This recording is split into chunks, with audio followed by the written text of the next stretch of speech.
هنا صوت المنتدى. صوت المنتدى بث إذاعي يأتيكم يومي الأربعاء والسبت من كل أسبوع، وفي الأوقات من 8 إلى 9 مساء أيام الأربعاء، ومن 9 إلى 10 مساء أيام السبت بتوقيت إريتريا. صوت المنتدى على الموجة القصيرة 15245 كيلو هرتز أو 19 متر باند. صوت المنتدى على مدى 24 ساعة في القمر الصناعي النايلسات ب8 درجات غربا، وعلى تردد 11678 للاستقطاب الرأسي. صوت المنتدى إعلام مستقل وحوار وطني بناء. صوت المنتدى.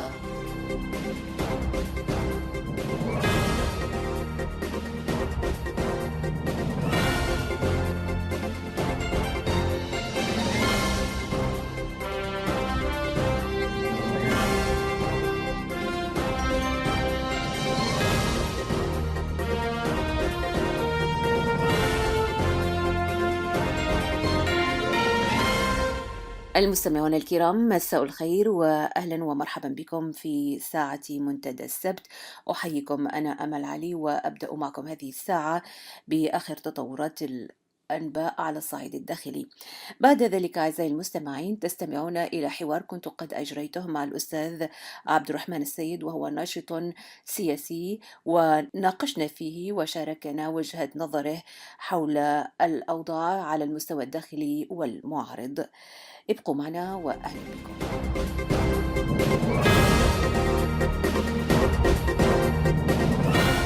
في نشرة هذا المساء أنباء عن مقاومة شعبية لقانون العملة الجديدة، ونظام أسمرة يختار السرية في تعامله مع المعارضة الإثيوبية، وفاة المناضل الكبير سيد أحمد محمد هاشم. الأخبار بالتفصيل.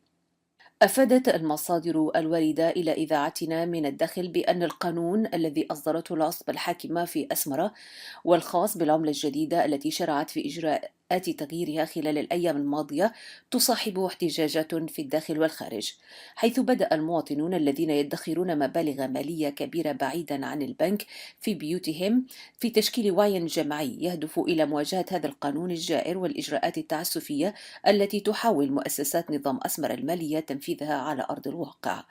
فقد شهد الكثير من المواطنين في تسابق مع الزمن لإفشال مخطط نظام أسمرة الهادف إلى إفقار الشعب، وذلك بشراء المعادن النفيسة والعقارات والمحلات ذات القيم الثابتة. وحسب مصادرنا التي تتابع الوضع من خلال متابعة القوانين الإجرائية التي يصدرها تباعا البنك التجاري الإريتري بشكل سري، فإن نظام أسمرة يقوم بتقسيم حجم المبالغ إلى 3 مستويات، حيث يحتل المرتبة الأولى أصحاب المبالغ التي تبلغ فوق 10 ملايين نقفة، ويأتي في المرتبة الثانية أصحاب المبالغ ما بين 5 ملايين و10 ملايين نقفة، ويأتي في المرتبة الثالثة أصحاب المبالغ التي تقع ما بين 100 ألف نقفة وحتى 5 ملايين. وتهدف هذه الإجراءات السرية إلى سرقة أموال المواطنين الذين صنفت أموالهم في المستويين الأول والثاني. وفي خبر ذي صلة، يقوم العديد من التجار بتهريب مبالغ ضخمة من العملة القديمة إلى السودان، ولا يعرف حتى الآن كيفية تحويلها إلى العملة الجديدة، رغم أن العديد من المراقبين يرجحون أن تكون ضمن مخططات النظام الحاكم لمصادرة أموال المواطنين. وتشهد البلاد شللا اقتصاديا وماليا منذ الإعلان عن قانون تغيير العملة الذي تم الإعلان عنه في 4 من هذا الشهر، وشرعت في تنفيذه خلال هذه الأيام. بعد نقاشات بين أركان نظام أسمرة استمرت طوال الفترة التي تلت هروب جزء من قوات الحركة الشعبية لتحرير تيغراي المعروفة بدمحيت في سبتمبر الماضي حول مصير المعارضة الإثيوبية وكيفية دعمها، ركنت العصبة الحاكمة إلى مواصلة الدعم، ولكن بسرية تامة ومراقبة لاصقة لكل نشاطات هذه التنظيمات وتقنين حركتها.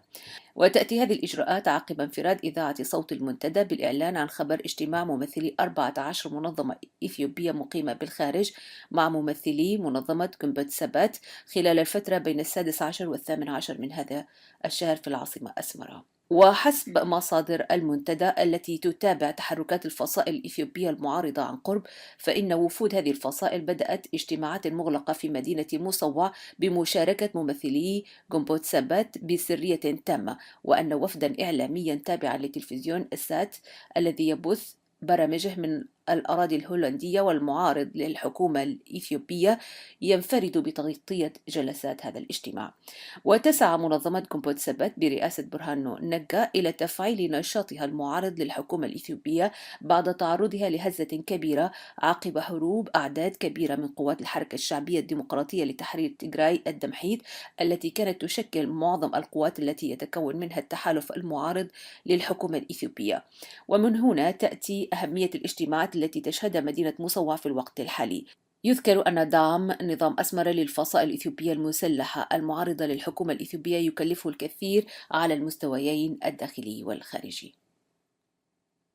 ببالغ الحزن والأسى تنعى أسرة المنتدى المغفور له بإذن الله تعالى المناضل الكبير سيد أحمد محمد هاشم الذي انتقل إلى رحمة الله، ونسأل المولى أن يتغمد الفقيد بوسع رحمته ويسكنه فسيح جناته وأن يلهم أهله وذويه الصبر والسلوان. المناضل سيد أحمد محمد هاشم ولد في قرية عواد بشرق السودان عام 1932. درس المرحلة الأولية في إريتريا، ثم درس المرحلة الابتدائية في السودان والثانوية والتوجيهية والجامعية في القاهرة.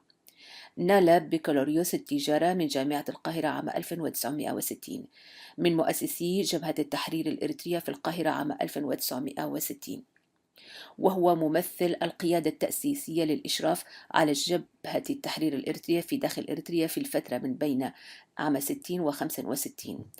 كان عضوا للمجلس الأعلى والمشرف على الجبهة في السودان والميدان ما بين 75 و 76، وكان المراجع العام الأول في الفترة ما بين 71 و 75، وهو عضو مؤسس لجمعية الهلال والصليب الأحمر الإريترية في الفترة ما بين أكتوبر عام 1975 ومايو عام 1976. وكذلك شغل منصب مدير ومؤسس مكتب العلاقات الخارجية في دمشق في الفترة ما بين 76 وأكتوبر 81، كما شغل منصب رئيس صندوق رعاية أسر الشهداء واللاجئين الإريتريين في أكتوبر ما بين 76 و 80، وكذلك كان نائب ممثل جبهة التحرير الإريترية في المملكة العربية السعودية ما بين عامي 80 و 1983 رحمه الله.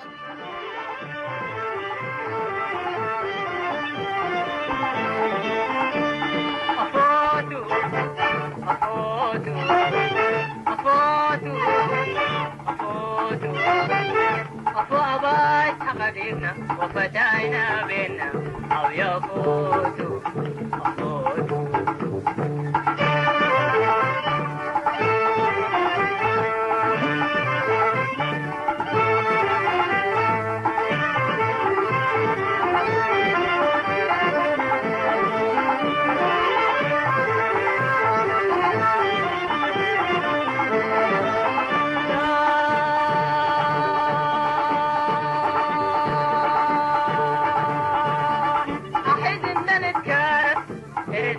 رزعنا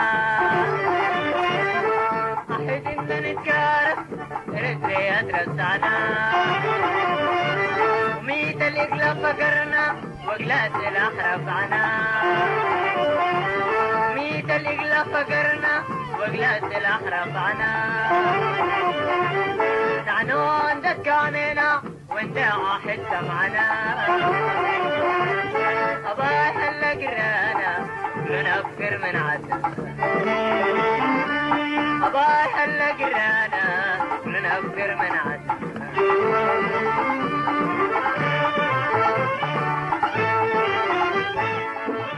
أعزائي المستمعين، أرحب الآن في إذاعة وحوار صوت المنتدى مع الأستاذ عبد الرحمن السيد، وأرحب به اليوم في هذا الحوار، وهو ناشط ومحلل سياسي معروف، له مساهمات كبيرة ومتعددة في العمل المعارض في الساحة الإريترية، وهو مهتم خاصة بقضايا المفاهيم حول نظام الحكم والعدالة الانتقالية والحوكمة والتعايش في ظل التنوع.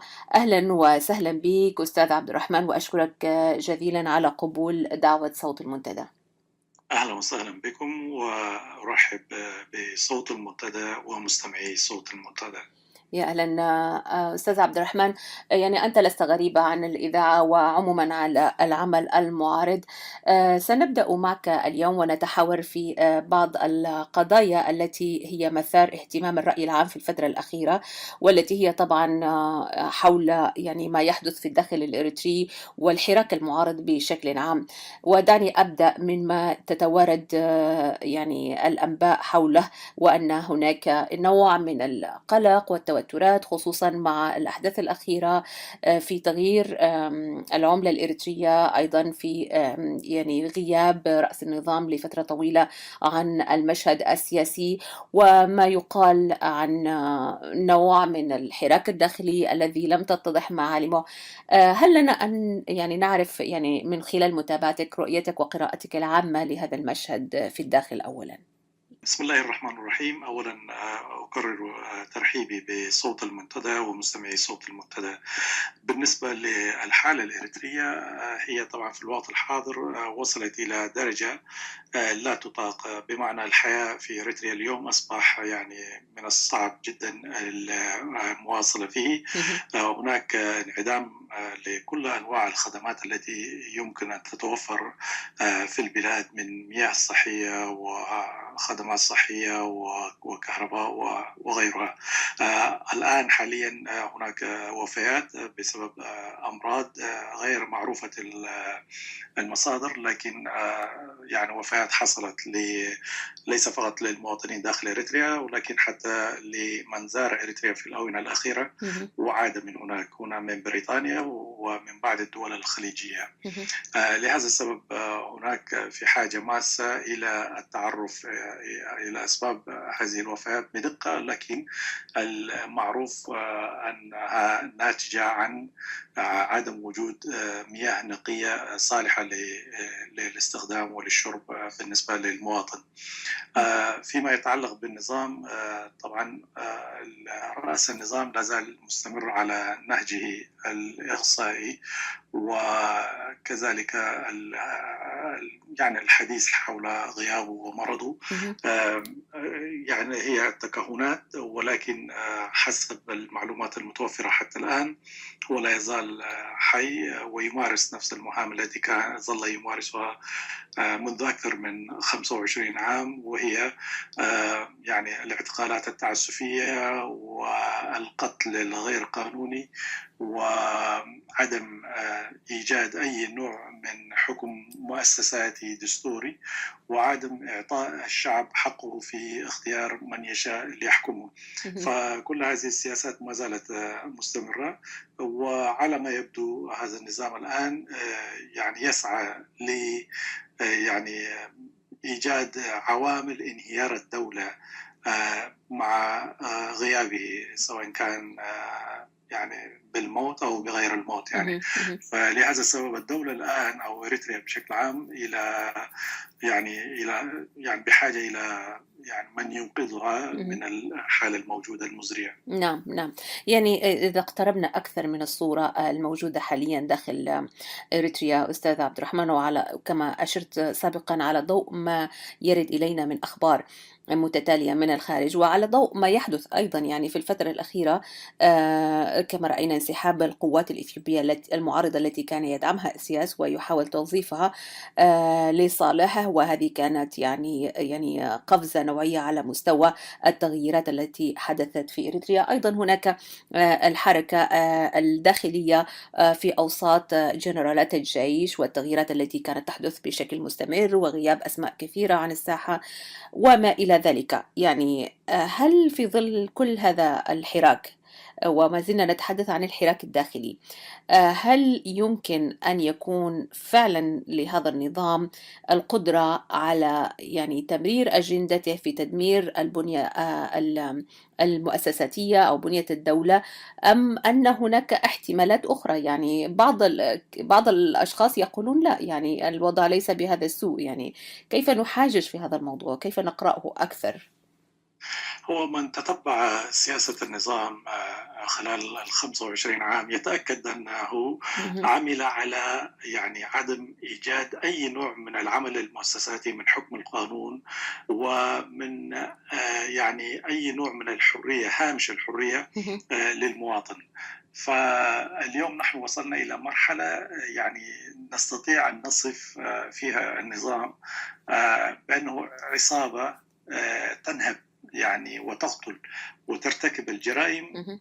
ليس فقط يعني يعني جرائم الجنائية، وإنما تصل إلى جرائم بحق الإنسانية. بالضبط. وهذا في القانون الدولي الإنساني يعتبر يعني قمة الجرائم التي ترتكب من قبل يعني أباطرة الاستبداد. فلهذا السبب في ظل مثل هذه الأجواء طبعا الحديث عن عمل مؤسساتي وأمور أخرى أو حتى بمستقبل يعني مشرق للبلاد يعني يكون يعني غير موضوعي. مهم. لهذا أنا أقول أن النظام سعى يعني لإيجاد حالة لا يكون فيها أي نوع من المحاسبة مهم.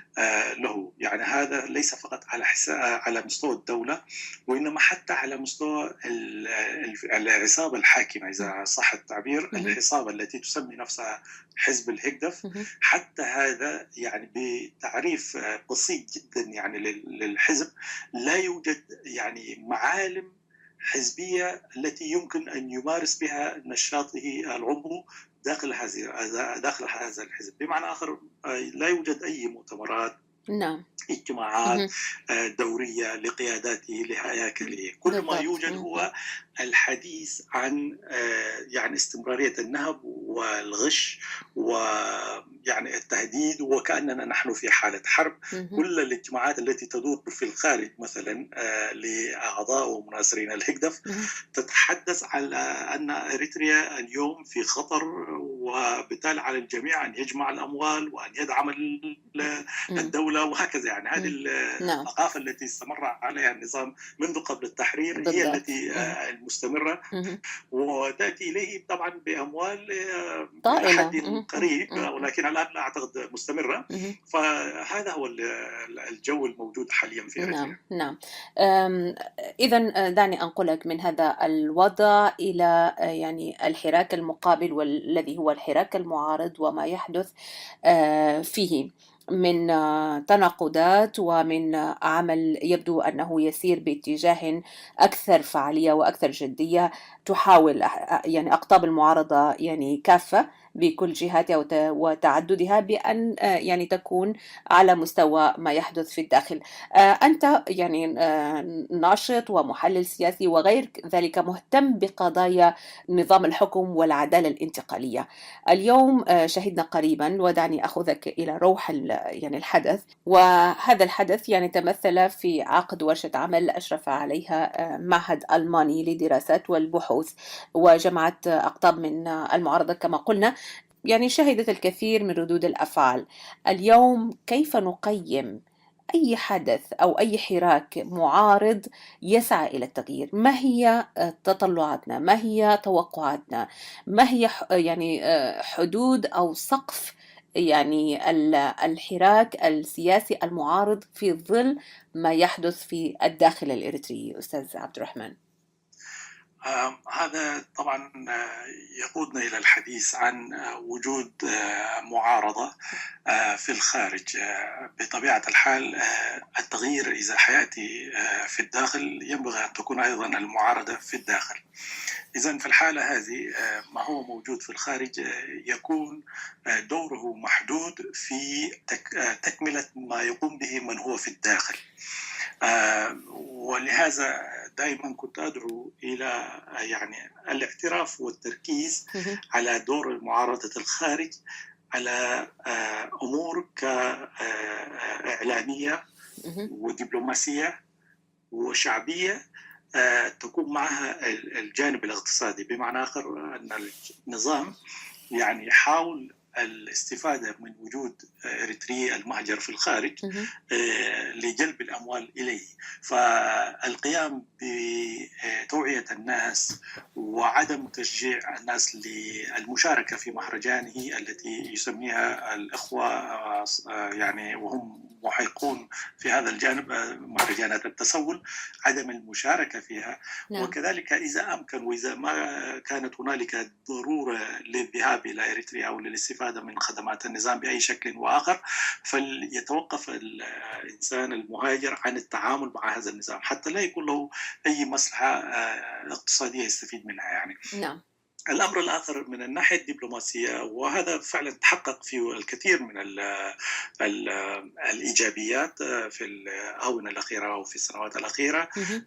مثل مثلا المشاركة في يعني اجتماعات الاتحاد الأوروبي والأمم المتحدة بكل أصناف مؤسساتها وإيصال صوت الإريتري. كذلك الاتحاد الأفريقي الذي به أيضا مفوضية تعني بحقوق الإنسان والأمن نعم. والاستقرار والحكم الراشد. مهم. هذه المؤسسات تحتاج مننا التحرك، لأن من هو في الداخل لا يستطيع الوصول إليها، لكن نحن في الخارج نستطيع. فإذا تواجدنا في أديس كان ينبغي أن يكون مهم. يعني اهتمامنا بهذا الجانب، باعتبار أن أديس هي مقر للاتحاد الأفريقي، وكذلك باعتبار أن الاتحاد الأفريقي موجود في هذه العاصمة.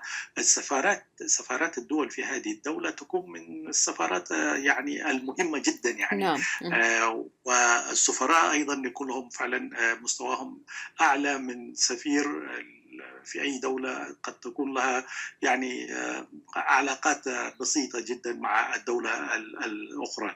فلهذا السبب علينا كان ولا زال وسيظل التحرك الدبلوماسي من خلال تحديد الاستراتيجية التي نتبعها، باعتبار نحن لسنا الدول. فبمعنى آخر يعني دورنا حيكون دور اللوبي، مهم.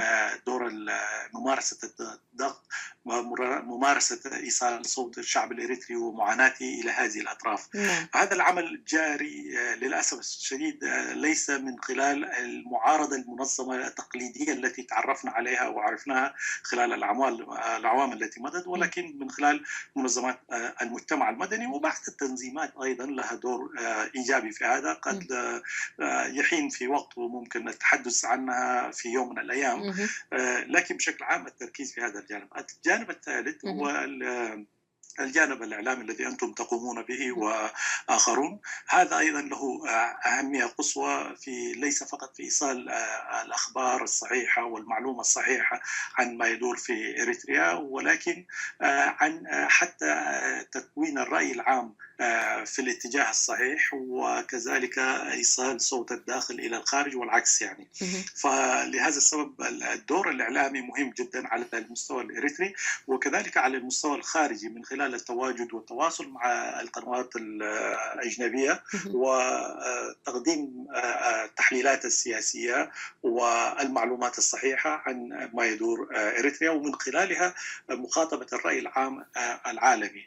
هذه يعني المحاور الثلاثة التي تحدثت عنها، يعني الجانب الجماهيري والجانب الإعلامي والجانب الدبلوماسي، كل هذه بإمكان معارضة الخارج أو إريتريا الشتات أن يلعبوا فيها دور أكبر ويساهموا في يعني إيصال الرسالة إلى الداخل وأيضا الضغط على النظام. نعم. طبعا من النتائج الأخرى هي اليوم نحن في حالة أنه القضية الإريترية، قضية حقوق الإنسان الإريتري، وصلت إلى أروقة الأمم المتحدة، والآن هناك لجنة تقصي حقائق قائمة للعام الثالث تبحث عن ما يدور في إريتريا. ومنعت هذه اللجنة من الدخول إلى إريتريا وحتى إلى السودان حسب معلوماتي الخاصة. نعم.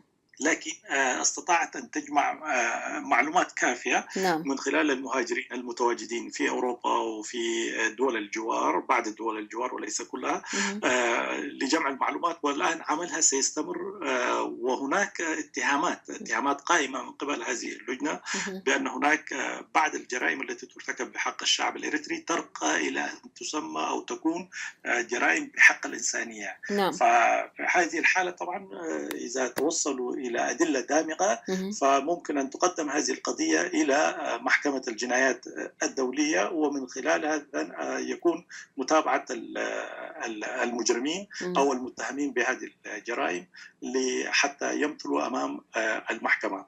فهذا طبعا الأعمال جارية والحمد لله هي جارية الآن، مهم. ولكن التنظيم ليس هو بنفس المستوى. يعني هناك نشاط قائم لكن التنظيم أقل، هناك تبعثر أو تشتت للناشطين سواء كانوا مؤسسات أو أفراد، نعم. وكذلك لجبهة المعارضة التي تسمي نفسها الأحزاب السياسية. نعم. كان حيكون لها دور أفضل لو بالتأكيد. كانت تمكنت إلى يعني تكوين رؤى سياسية ووحدة سياسية.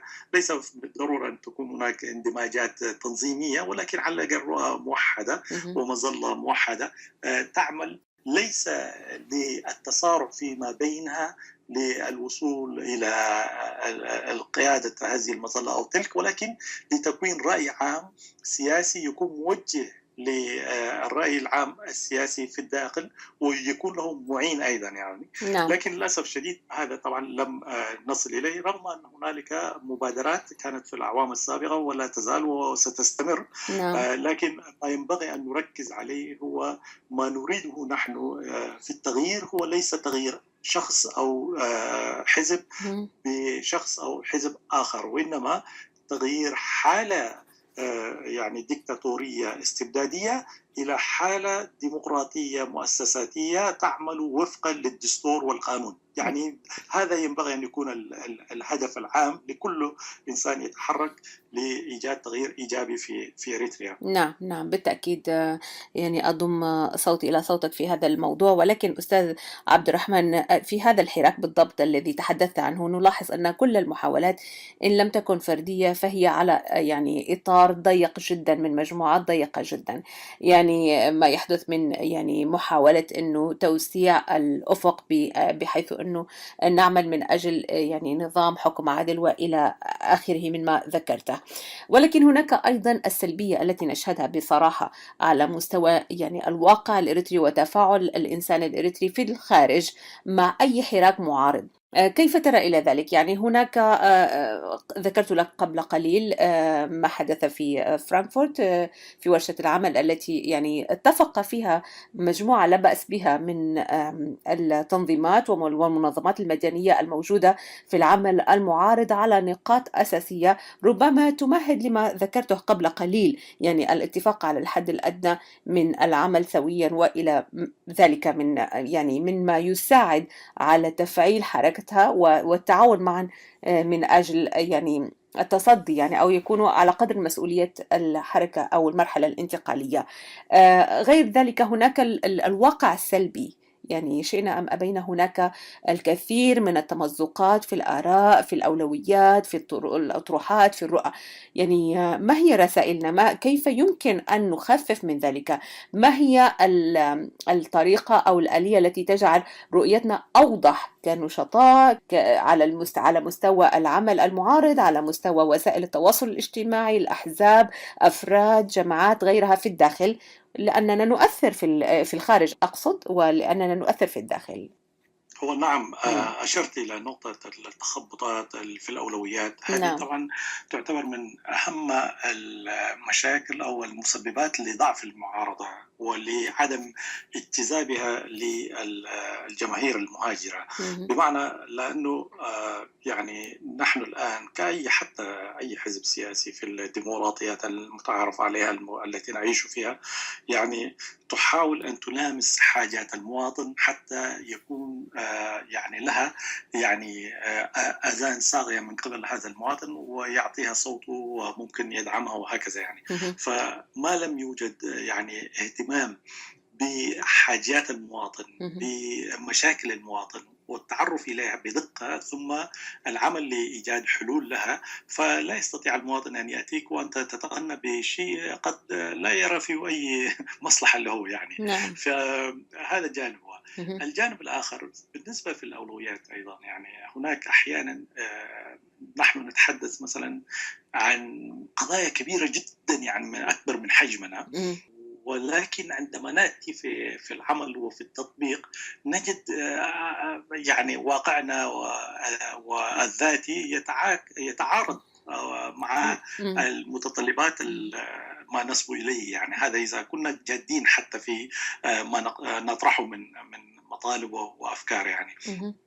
أمر آخر أيضا عدم تحديدنا للأولويات الآنية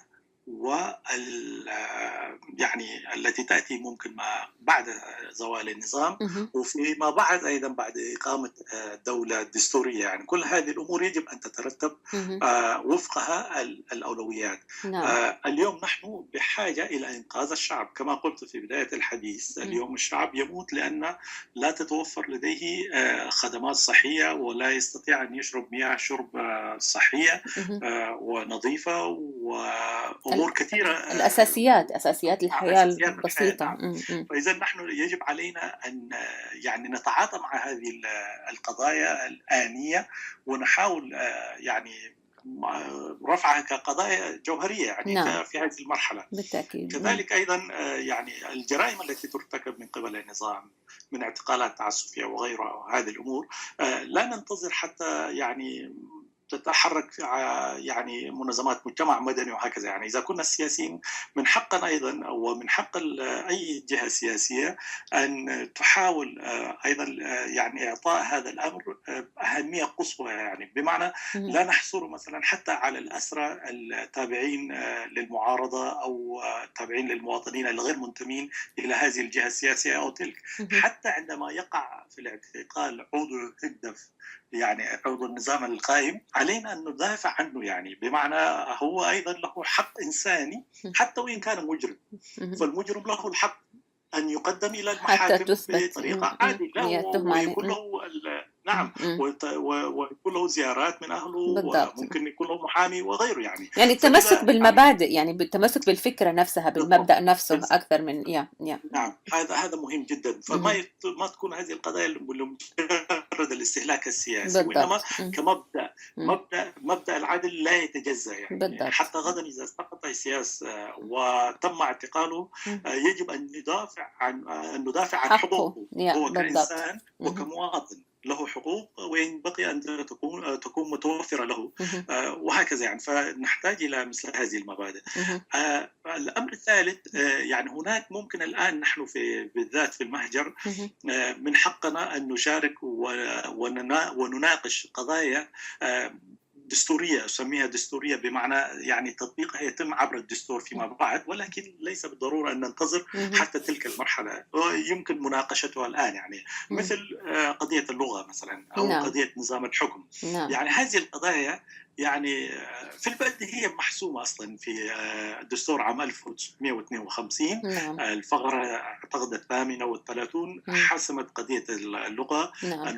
وبطريقة جميلة جدا، يعني عكس ما يفهمه الكثيرون. لم مهم. تشير إلى فقط العربية والتجريبية كلغات رسمية في إريتريا، وإنما فتحت المجال يعني واسعا للغات الأخرى الإريترية أيضا. حالما تطورت يمكن التعامل بها أيضا في كل المرافق الدولة يعني العامة. مهم. فلهذا السبب في هناك إقرار بالتنوع اللغوي القائم في إريتريا، واحترامه وإعطاه يعني حقوق دستورية متساوية للجميع يعني. نعم. لكن نحن الآن حتى وإن كان هذا إيجابي وجميل وفعلا محسوم، إذا كانت هنالك أطروحات وآراء حديثة يمكن تساهم في تطوير مثل هذه الاتفاقات والثوابت التي أقرت في العام 52، لا بأس من مناقشتها، لكن نعم. لا نجعل منها موقع خلاف وتناحر بالضبط. وتعطيل كل عمل آني حاليا. يعني مهم. ينبغي أن تكون هي يعني كما يقال يعني academic exercise، يعني مهم. مهم.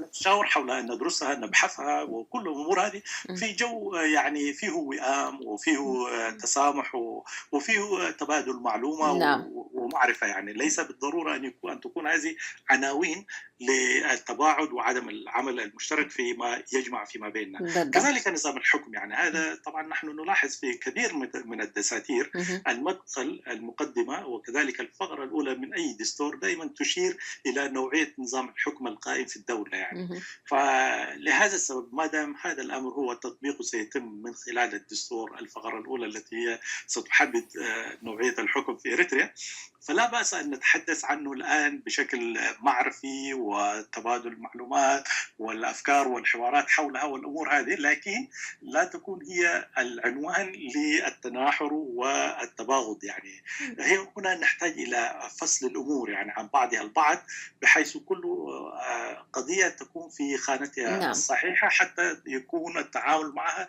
بطريقة تفضي إلى يعني نتائج إيجابية حاليا وفي المستقبل إن شاء الله. نعم بالتأكيد.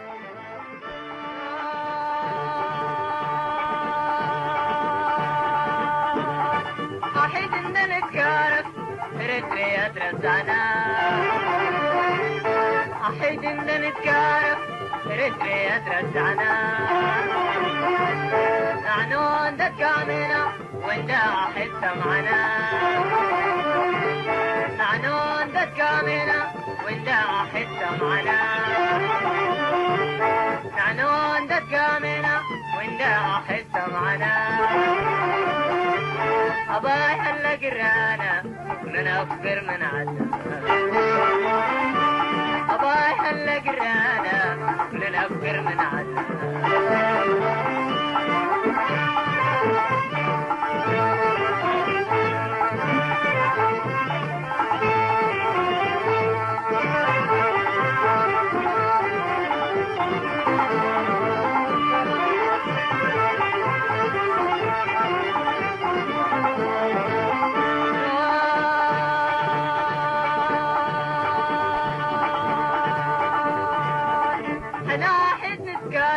وعدنا نتذكرانا،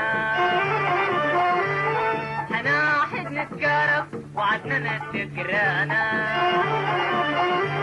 دعنا دقت أمحرا وانت دسو دقانا، دعنا دقت أمحرا وانت دسو دقانا، إريتريا تارفتها ويتحدق الأكانا، حنا عزم طلبنا لي على سحقانا، أنا عدم طلبنا لي على سحقانا.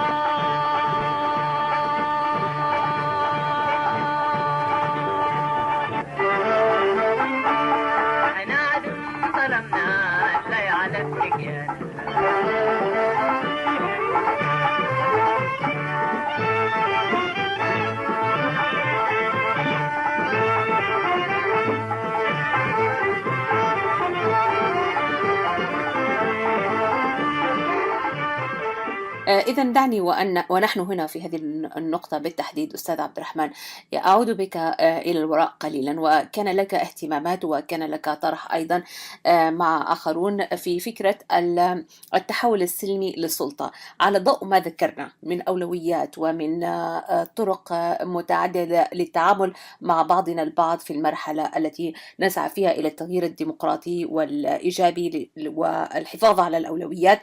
هناك كان طرح بأن أن نحافظ على فكرة الانتقال السلمي للسلطة في إريتريا. هل تعتقد أن هذه الفكرة ما زالت صالحة؟ يعني وهل تعتقد أن هناك يعني من هم قادرون على جعل هذه الفكرة واقع عملي بين المعارضة والحكومة أو من هم في الحكم في إريتريا؟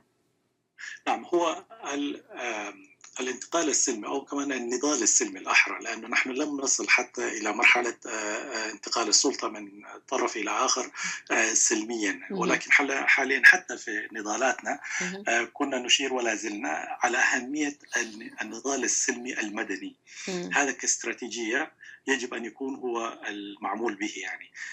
وما نعنيه هنا بالتحديد ليس بالضرورة أن النظام هو يعني يفهم لغة السلام واللغة المدنية، باعتباره هو عصابة عسكرية، وعصابة عسكرية يعني لا تتردد في قتل المواطن، وبدليل أنها تقتل إلى هذا اليوم يعني مهم. منذ أن دخل السياسي ساحة العمل السياسي في العام 66 ولا 67 نعم إلى هذا اليوم لم يتوقف عن القتل. بالضبط. لكن مهم. ما كنا نعنيه هو عدم عسكرة الأحزاب السياسية. مهم.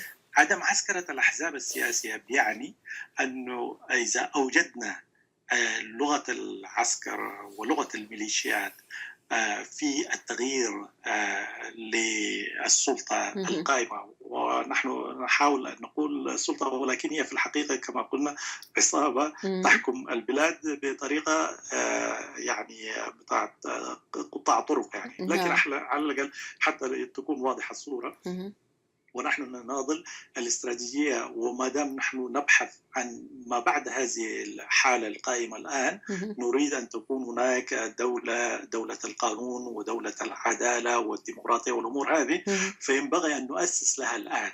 فالتأسيس لها يكون من خلال أدوات مدنية سلمية، مهم. لأن العسكرة دائما ينتج عنها أمرين: أولا تعطي النظام القائم مبررات لممارسة البطش والاستبداد، لأنه الآن بيعتبر الحالة تعتبر هي حالة اضطرارية يعني emergency.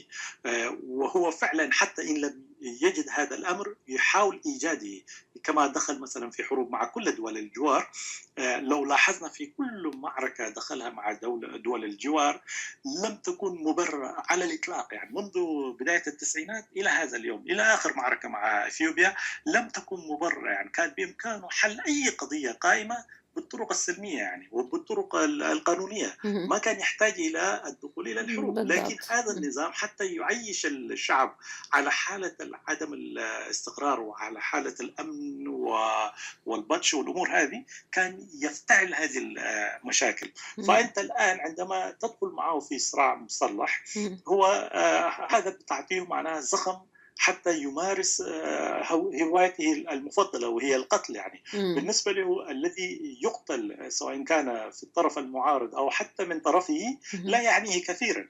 إذا في هذه وهذا الحالة ما دعني أستوقفك قليلا أستاذ عبد الرحمن. في هذه الحالة إذا ما أخذنا كلامك بأن هذا النظام هو نظام عصابات ويقتل ولا يتردد وإلى آخره مما نتفق عليه، في نفس الوقت نحن حريصون على أن لا يعني نذهب بالبلد إلى حالة الاقتتال وإلى هذا الصراع. هل في ضوء هذا نستطيع أن نفرز أو نصنف أن النظام هو يعني العصابة الحاكمة هي متمثلة في شخص معين وحوله مجموعة معين، وأن الرهان في العمل سلميا يكون على مجموعة أخرى من وطنيون إريتريون متورطون في هذا النظام أو الحكم؟ أم كيف سنعمل إذا نحن يعني وضعنا كل الكفة بأنه هو نظام عصابة مجرم؟ لا ينفع النظام السلمي معه، وهذا ما يحاجج به البعض بأنه لا، هذا النظام لا يذهب إلا بالسلاح. هو كالآتي: مثلا نحن الآن بدأنا حديثنا بأهمية التكامل الخارج مع الداخل. نعم. وعندما نتحدث عن الداخل ليس فقط الشعب، وإنما كل من هو موجود في الداخل، بما فيهم من هم داخل الهجدف، داخل النظام، داخل المؤسسات العسكرية والاستخبارات والشرطة والجيش. كل هؤلاء يعني معنيون، نحن معنيون بهم، يعني إيصال صوتنا إليهم والتواصل معهم يعني وكسبهم إلى صف الشعب. فهنا يمكن هناك يكون عنف مبرر نعم. ضد النظام من خلال هذه المؤسسات التي تخدم حاليا في حماية النظام والدخول في معارك هو يفتعلها، إلى التحول إلى صف الشعب وإزالة النظام. نعم. في هذه الحالة قد تكون هناك فعلا يعني اقتتال بين المؤسسات أو كمان بين فرق المسلحة من هنا وهناك. يعني بالتأكيد النظام حسب المعلومات تجد له حوالي 6 إلى 7 آلاف مجند يعني يعني ليس له ولا إلا له، مهم. إلا لرئيس العصابة. مم. وهذا الحديث كان ذكر في واحدة من الصحف المختصة بالمعلومات الدقيقة عن الدول الأفريقية. نعم.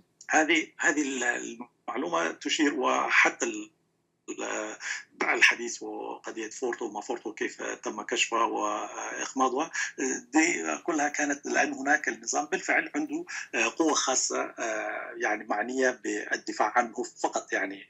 وهذه القوة طبعا تمتلك كل أدوات ووسائل التي تمكنها تكون متفوقة على القوات المسلحة الأخرى يعني. نعم. نحن الآن ما نريده هو ليس بالضرورة محو كل المسلح في داخل إريتريا والذي يخدم النظام، وإنما لكن تشجيع من خلال الإعلام، من خلال التواصل، من خلال الضغط السياسي وغيره وغيره، لأن الكثير من هؤلاء قد لا يكون يفهم حتى ما يقوم به من بالضبط، دور هو يعني متورطون يعني يعني. ضد شعبه ووطنه. يعني قد يعتقد أنه، لأنه الآن نحن نلاحظ مثلا في الخطاب السياسي والإعلامي للنظام لا يفصل كثيرا بين الحزب والدولة، بين والدولة الحكومة بالضبط. والحزب.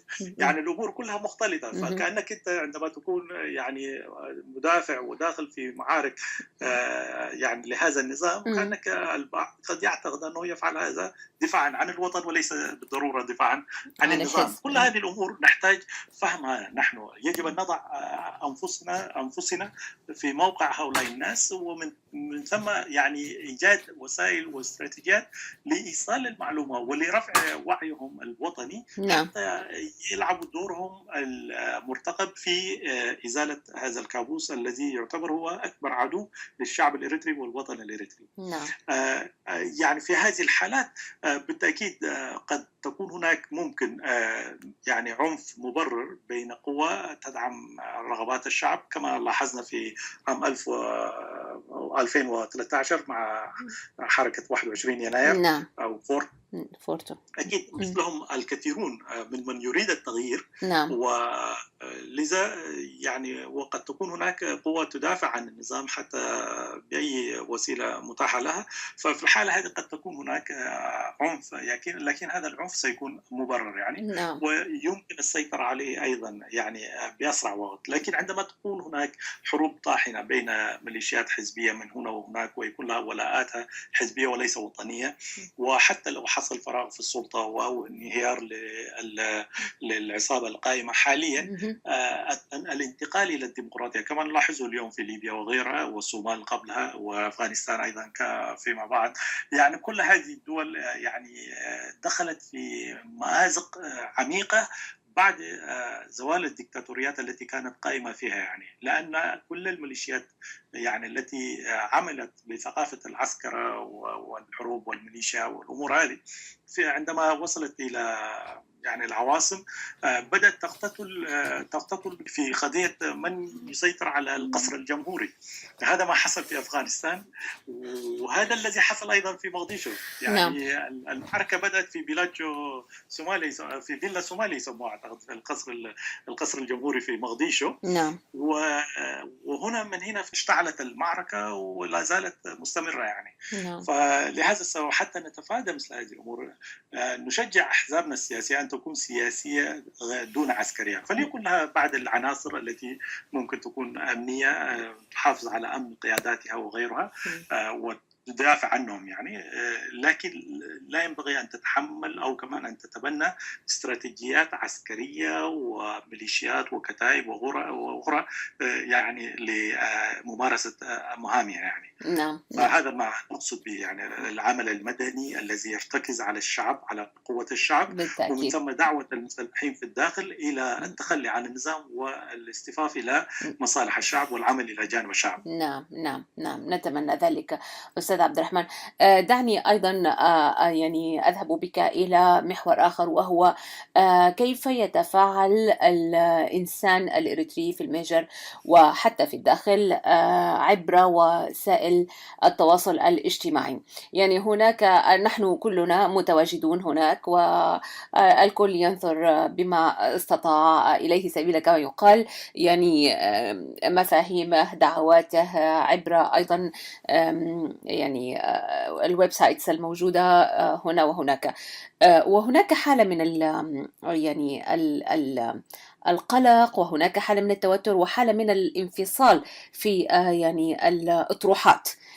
كأنك ترى يعني تيارين أو اتجاهين أو طرحين، يعني كما تحب، مختلفان تماما عن بعضهما البعض. كيف يمكن أن نسعى إلى ترشيد يعني عملنا في أو نشاطنا في وسائل التواصل الاجتماعي؟ ما هو مفهومك لها؟ كيف تراها؟ كيف تقيمها؟ دورها إلى ذلك؟ نعم. وطبعا كبداية الاختلاف في الرأي ينبغي أن لا يفسد للود قضية كما يقال يعني. ولكنه يفسد بمعنى معظم الأحيان للأسف. يعني نعم، لأنه التنوع في الآراء أو في الأفكار وحتى الاختلاف حولها، هذه ظاهرة صحية إن كانت فعلا هي بتضيف يعني معلومة، لأنه مطلوب من البشر التفاعل والتدافع يعني دائما، وحتى ينتجوا ما هو أفضل يعني. ده جانبه. يعني إذا نحن ميزنا أننا حتى وإن اختلفنا في الآراء، حتى وإن انتمينا إلى أحزاب وجماعات مختلفة، لا يعني أننا أعداء. يعني نحن مواطنون، والكل أكيد يسعى ليرى إريتريا في أحسن حال يعني، نعم. ولكن قد تتباين وتتعدد الوسائل. فنأخذ بهذه الطريقة الأمور، وإن شاء الله ما يكون يعني أمور توصل إلى التباغض يعني. للأسف الشديد طبعا هذه الأمور أحيانا فعلا تجدها يعني عكس ما نشتهي. نعم. فعلا هناك يعني تمارس يعني نوع من الإرهاب والاستبداد الفكري داخل الوسائل بالضبط. التواصل الاجتماعي مهم.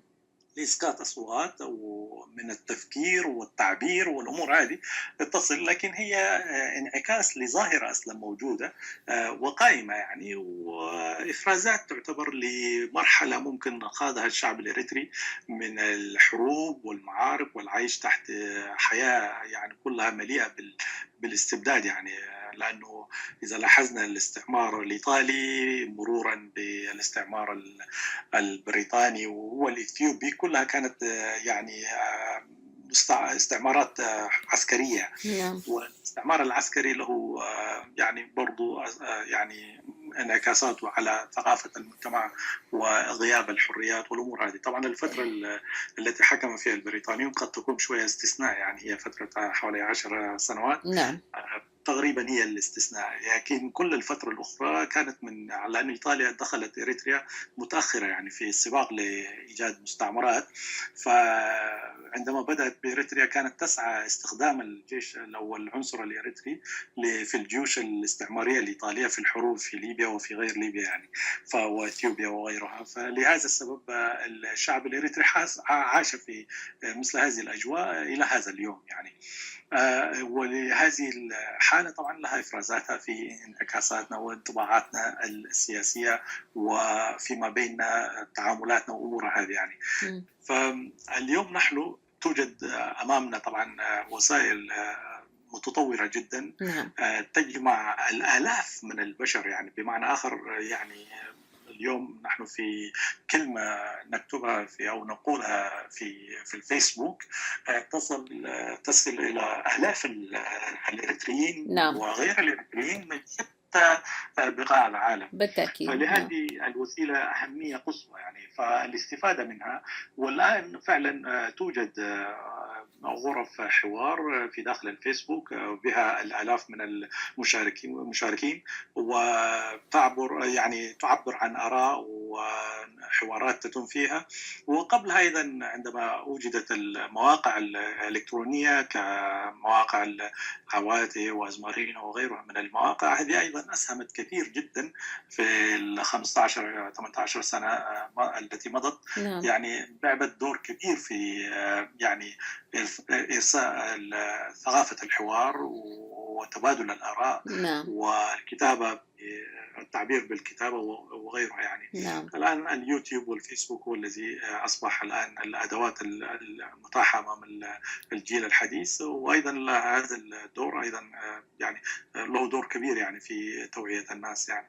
فأعتقد الاستفادة منها والتعامل معها بشكل إيجابي وبناء هو الذي ممكن يؤدي إلى نتائج بالتأكيد. ممكن تعين وتفيد الجميع. نعم، نعم، بالتأكيد نتفق معك في هذا الرأي، وطبعا يعني الحديث معك غني وثري بالكثير من المعلومات أستاذ عبد الرحمن سيد، وسيكون لنا معك وقفات أخرى بالتأكيد في لقاءات قادمة. ولكن دعني سريعا قبل أن أختم هذا اللقاء يعني أمر على مفهوم أو فكرة الحوكمة والتعايش في ظل التنوع، وأنت مهتم بهذا الجانب. ما هذه الفكرة؟ دعنا نتحدث قليلا عنها قبل أن نختم. هي الفكرة أولا إقرار أن الشعب الإريتري وإن كان هو شعب واحد لكن متنوع أيضا يعني. نعم.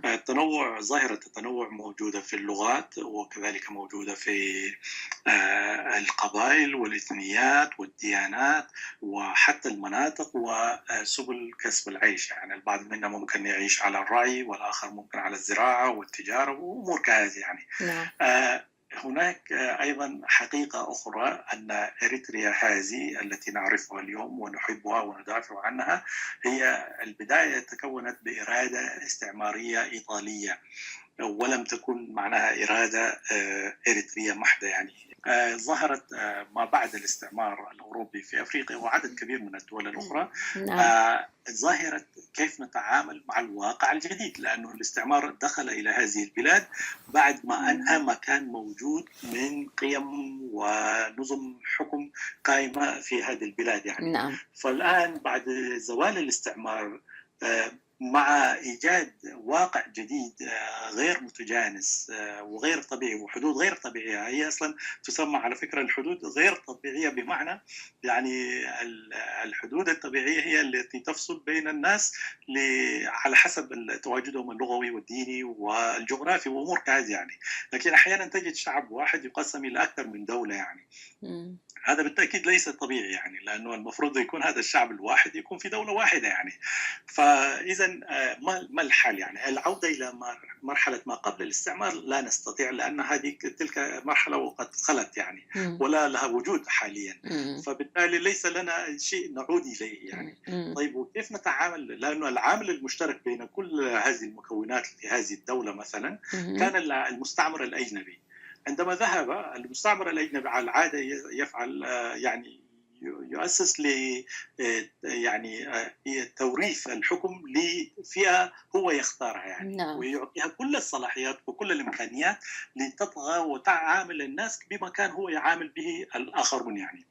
فهذا الذي ظهر في أفريقيا أيضا، وهذا الذي عطل نمو وتطور الدول الأفريقية لأعوام كثيرة يعني. إلا بعد الدول مثل الهند وأخرى خرجت من هذا المأزق من خلال تبني يعني دساتير تقر بالتنوع القائم اللغوي وغيره، ومن ثم تحاول التعايش في ظل هذا التنوع بطريقة يعني تجعل الجميع مشارك فيما يعني في إدارة بلاده على المستوى المحلي وعلى المستوى المركزي. كذلك نحن في إريتريا بنحتاج إلى مثل هذا التفكير ليفضي في النهاية إلى جعلنا نحن شركاء يعني، ولنا ميثاق وعقد اجتماعي بيننا، بمعنى آخر الدستور يجمع بيننا، لا يجعل أحد فينا هو السيد والآخر دون ذلك يعني. إنما كلنا نحن السياد في بلادنا ولنا كل الحقوق وكل الواجبات يعني، بغض النظر عن أحجامنا العددية ومناطقنا يعني. كلنا نعتبر شركاء التي من خلالنا تكون إريتريا هي إريتريا يعني. وإلا أصبحت غير ذلك. نحن الآن نسميها إريتريا الهكدف لأنها لا تعبر عننا يعني، لا تعبر عن طموحات، لا تعبر عن تنوعنا. نعم. لهذا السبب نحن بحاجة إلى إقامة نظام حكم يكون فيه يعني الشراكة لكل الإريتريين. نعم. وسيادة كذلك يعني. نعم. وهذه الشراكة تكون من خلال إيجاد وسائل دستورية، مؤسسات دستورية على المستوى الوطني وعلى نعم. المستوى المحلي، يعني تسمح للناس التعبير عن ذاتهم وعن يعني سيادتهم من خلال هذه المؤسسات إن شاء الله. إن شاء الله. أشكرك شكرا جزيلا أستاذ عبد الرحمن السيد، وسنلتقي بالتأكيد قريبا للتعمق أكثر في المواضيع التي طرحتها وفي موضوعي التعايش السلمي، التنوع والعدالة الانتقالية. أتمنى أن ألتقي بك مرة أخرى، وأشكر لك حضورك معي في حوار شكرا المنتدى. يا هلا بك. شكرا لكم على هذه الاستضافة الطيبة، واستمتعت بالحديث معكم والوصول من خلالكم إلى المستمع الكريم. شكرا. بالتأكيد. شكرا لك. يا هلا. يا هلا. صوت المنتدى.